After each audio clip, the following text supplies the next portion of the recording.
Today, as I was walking on the terrace, I looked down and I saw a dark jewel, a dead bumblebee, with its wings glinting with iridescent colors. As I looked deeper, about to pick it up so that I could use it as the inspiration for an art piece, I stopped, for I saw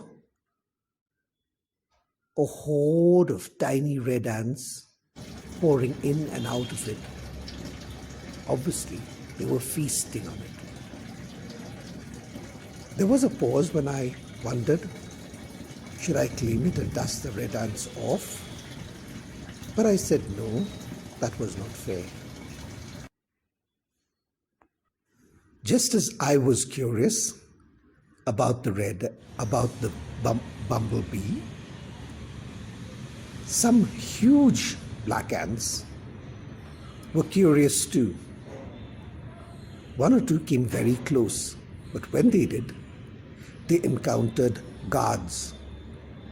Tiny red ants, one or two just, pounced on them and bit them deep and wouldn't let them go.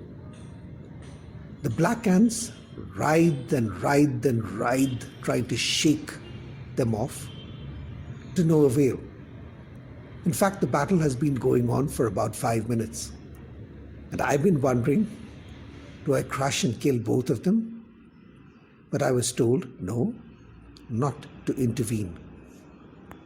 Finally, the big black ant, after a titanic struggle, managed to shake off his red tormentor.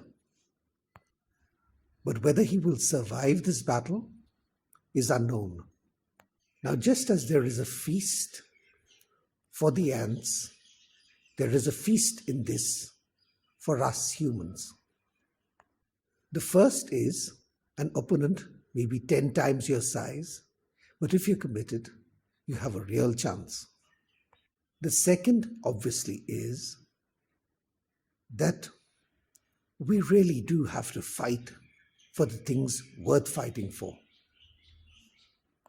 And the third, obviously, is that if we follow the example of the red ants, both cooperating with each other and yet working individually, great miracles can happen. The last learning comes when we invited the divine to speak. And this is what it has to say. It said that ants are not small and stars are not big. Everything is infinite. Everything is God.